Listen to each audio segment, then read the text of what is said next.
when I started using precision microbes, both in the milk and then sometimes straight down and the double dose, depending on what you were dealing with, just the get up and go they had. So I actually last year and this year are just using it as standard across the board for the first month. So we're doing the 30 mils for 30 days on both our heifer calves and for as long as the beef calves stay with us. Yeah.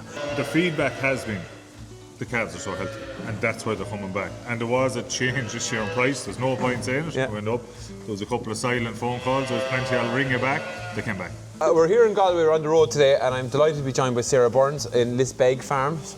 Sarah, I suppose, tell people kind of what part of the world we're in. I've gave it away, but where are we? So we're actually in East Galway.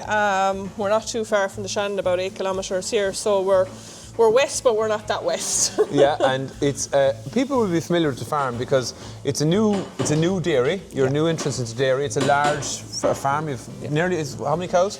Just over 900 cows. Okay, so we have a lot of footage of the dairy farm and the buildings below. Very impressive. I just thought it was fascinating. We're kind of here to talk about calf rearing as well, but I suppose yourself, to give your own bit of background, it was a change of career, farming career. Yeah. It was a change of career, actually. I took a career break from my job back in 2017 for 2 years, and I started doing a little bit with Chris and a little bit more, and we had sheep at the time, so then I started doing a lot with them. Then I had Kate, our daughter. She's 6 now, and I didn't go back after that. Basically, I went farming all the time. So we made the move in 2023 to dairy. We started with all heifers. I don't know, were we mad or really mad? I don't know which, but Chris likes to say, sure, they knew nothing, we knew nothing, and we all sort of learned together. But yeah, we did. 23 was a really tough year. A lot of lessons learned, a lot of mistakes made, and yeah, I suppose we had to improve. There was only one way, and it was up after that, basically. Well, I find that attitude absolutely refreshing. So we've chatted about, like, you had challenges on milk quality, you had challenges with calves, you're adapting, should I say, old sheep sheds into calf housing. But I have to say, I go onto a lot of farms, and you know, people make the assumption with big farms that it's a challenge. You've a lot of people working here. But like just the detail that you do here, I think it's a credit to you. Thank you. Like from colostrum, so we were down from a calf rearing perspective, we were down on the main unit, the milking parlour. Calves are born there.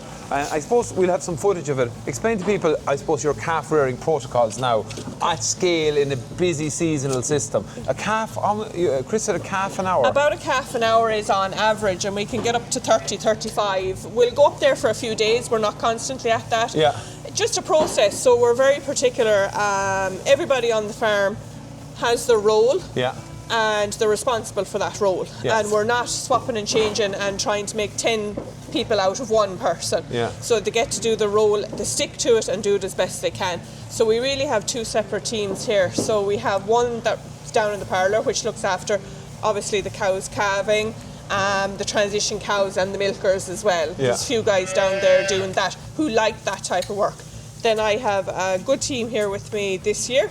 And they're very, very good. I normally take students up here as well, and we teach them everything, because I say if you can manage the calf house, you can manage anything on a dairy farm. It's a real skill set. Yeah, and so I have a really good team with me, and so I suppose the process is the cow calves. Yeah. She's brought into the pen, and the colostrum is taken off her straight away, and 9 times out of 10 given to her own calf. Yeah. Within 15 to 20 minutes. You're tubing. We're tubing. 4 litres of colostrum. We're tubing 4 litres of colostrum within 20 minutes, Yeah. you know, unless you hit a terrible problem. The calf then comes up to our old top yard here and goes into a shed. Yeah, next door. goes into next door. We go in for next door. So they go into next door into a 3 calf pen. So before we go into that, so you obviously, the first year with calves, you faced lots of challenges. So you've kind of been making adaptations, I presume. Each year you're doing something a little bit different, Yeah, is it? every year you learn, or you might get an idea from visiting somebody else's farm. Yeah. And you think, oh, that's a really good idea. I'm going to adopt that practice. Yeah. And it works. And every year little improvements every year is the key to more. Trying to solve everything in one. Little bits every year, I think, is better. Like we didn't start out using this shed. We were in another shed, actually the one we were the heifers in, and it was cold. We weren't able to have all the lamps. There was drafts coming in, and the footfall in our replacement heifer shed was too high. Okay. Too many people, you know. It's one thing working in the calf yard, you're going between calves all the time, but the guys from the parlour were coming up, and they were obviously, when they're calving down there, there's a different type of dirt, different type of bacteria, and they were coming into sheds, and the footfall was just too much. So you too much to handle. split it in two? So we split it in two, basically. Right. We split it in two. We'd run it like two separate enterprises, basically. And you've a crossbred cow, so you've a smaller calf, but you're very adamant on milk feeding. They're on quite a high volume of milk, which is something I talk about, and I think it makes a huge difference. Just talk about levels of milk these calves go on to. So I suppose in 2023 we were thinking small calf, small volume, we were feeding 2 litres. Wasn't working for us. Yeah. Not saying it's not working for anybody else, it wasn't working for us. We were not feeding them enough. So you'll see here, our beef calves are definitely taking 4 litres training on the bucket without a shadow of a doubt. Our dairy replacements are taking 3. The odd big one will take that little bit more. My motto is, if they're able for it, you give it to them. And they're able for it. And you can see it, because those calves, come on in, we're taking up space here on a busy farm. But so those calves in there, you can see it, they're really some quality. Like, so there's beef calves over there, and they're on 4 litres of transition milk. Easy. Okay. Easy. Let's go across here and just have a look at this other shed, which the door's been open for us here. Because this was an old sheep shed you had to adapt. Yes. And the first thing people will notice is this is not a white floor, this is lime. Yes. Everywhere we go inside in the calf pens, and I wash the boots here, everywhere we go, there's lime everywhere. Everywhere, yeah. Is that something, again, you picked up from just, Yes, it was actually. I picked that up from another very good calf rearing unit. They said, like, sometimes you can be running around and one person might be very diligent in using the foot bath, and the next person might just nip in for something, do you know? Yeah. So, but at least you're getting the. It's very good. Plus, it's keeping it dry as well. When it gets wet, does it get sloppy? A little bit sloppy, but it will dry out for you. Okay. You know, a little bit sloppy. Let's talk about this shed. So this is an old sheep shed. Yes. You landed a lot of ewes in this farm once upon a time. Yes. Were you part of that, yes. lambing? Part of that. So you had to adapt this shed, and first couple of things I walked into the shed was fresh air, lots of calves, but the amount of straw. This wasn't for us. Yeah. You love straw, don't you? Yeah, straw is brilliant. It's such a good insulator. We're very lucky here. We don't buy in straw, we have our own tillage, so it costs money, obviously, but I suppose it's not like handing a big check out to the guy in the lorry where you really feel the pinch, but look, it's really, really important. And again, bringing it on from the sheep and the lambs, they just need it. It's something that we brought with us through our sheep years. Use plenty of straw, have good bedding, have them warm. These are big open sheds. They are not designed for calves. Yeah, you've had to adapt them. We're only working with what we had. I think that's really important. That I think a lot of people, obviously you're farming at a bigger scale than most people are farming, but I think a lot of people will have existing sheds where they can put in tunnels. Straw, I mean, there's a pen ready down there. I could jump into it myself for calves. Those key things. The other thing, I suppose, these calves here, just talk about kind of management for the first week with these calves. Yes, so after the 3 days in the shed, we were just in there. They do day 4 and 5 on transition milk in here, and then move on to powder. Yeah. From a management point of view, it's a little bit easier. Plus, we don't have the volume of transition milk required. Exactly. And we're watching out for other things as well. We're always conscious of other, of iones and things like that. Yeah. We always have to keep it mindful, because these really, as we call this is called the Princess Palace, so the value in this shed when it's full is it's humongous, you know. And they need such care and good management, because you're expecting them to perform so well in 2 years' time.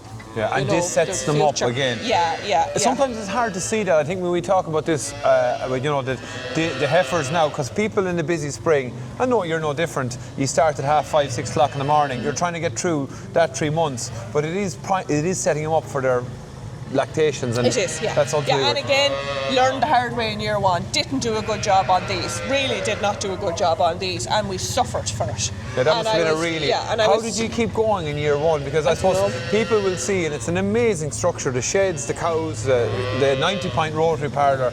But they don't see that first hard year that you've had to get through. You're very obviously a good united couple. You were able to walk through it together. Yeah, you do. And as I said, we really do it. I know it might sound cliche, but you do it for the next generation. I want it set up in such a way that it's right, you know, and it's a good business. And then coming along, hopefully one of the kids will have interest, or maybe both of them will have interest. I don't know. And maybe none of them will have interest. Are they out in the farm already? I know they are. They do. Yeah, they're very good that way. So they are. But, it's a great way of life. Yeah. I suppose. Look, I came down here as well, and you've been using Microbes. I've chatted to you on the phone. I chatted to you recently about transition milk, and you've found a solution to your transition milk feeding as well. Yeah. So transition milk wasn't holding for us very well. We were dumping it, and it was such a waste because it's economically a waste, and it was nutritionally a waste. So we had to come up with a way. So, anyways, we figured it out after to and fro and stuff. You had to cool the milk. So we got our hands on a second-hand large Paco, and it goes through the plate cooler into that, and then the lads bring it up here for us, and it's holding absolutely perfect. And very good. Yeah. And I suppose my last question here, Chris, is he's doing the school run, so you're back as well. So your feedback, we've chatted about calves. Just your feedback on Precision Microbes. You've been using it. Yeah. So in 2023, as I said, we had issues. Our own vet, Aideen Rigney in Kilcormac, said, "Will you try a product for me?" And I said, "Yeah, okay." And she said, "Try this. Give it to the sick calves." So I did, and I actually was genuinely so surprised at how fast calves were recovering. That was the big one for me. Before, you were doing the electrolytes and you were doing this and doing that, and they were slow and sluggish to get going again. But when I started using Precision Microbes, both in the milk and then sometimes straight down and the double dose, depending on what you were dealing with, just the get up and go they had. So I actually, last year and this year, are just using it as standard across the board for the first month. So we're doing the 30 mils for 30 days on both our heifer calves and for as long as the beef calves stay with us. And interesting, on the beef calves, well, Chris, you're joining our conversation now. We're nearly finished chatting. We chatted all things calves. I said the place to credit you. One of the things you've done is you've local people coming. You've for your calves here. From a health perspective, obviously it's a great source for someone who wants to buy a batch of calves, but it's working well. You've a lot of calf rearers and they're happy with the calves, aren't they? Yeah, well, it's a big, it's a credit to Sarah. No, I do too. I load the trailers, I suppose I do. But the feedback has been, the calves are so healthy, and that's why they're coming back. And there was a change this year in price. There's no point saying it. It went up. There was a couple of silent phone calls. There was plenty. I'll ring you back. They came back. They stay coming back. And I think, look, Everton, we always seen it all the way back through the beef, and I think every operation, there's little chinks of a chain. Leave out one of them. You could tell someone everything you do here. You could leave out something that you didn't think was so important, and then they say, "Oh, my calves are good." So they're just, every bit of it all works together to keep the calves healthy and get them going. And your customers are coming back. It's a credit too. Look, we can all have tidy places, and maybe we tidy a little bit more for today, but not a lot. It's normally as best as we can. But it's just to keep the calves healthy. You see them there. Well, they're going feeding calves now, so I'm going to leave you alone. I have to say to both of you, and particularly to Sarah, I have to give a bit of credit. I go into lots of farms. You were very honest to me about where you started off with all the challenges. You know, you're working so hard. I know how hard it is to rear calves, and I love your attention to detail. Even talking about your team and the students and everything like that. They're very good. Very good. You can't do this on your own. And sometimes they might think that I'm OTT on certain stuff, but when you actually explain why and explain, I always reference 23. They're like, fair enough. We've been there with that. Failure is our biggest teacher. It's a hard pill to swallow. I'd like to thank you so much. You myself and Matthias down. It was a real pleasure, and continued success to you. Thank you. Thank you. Very good.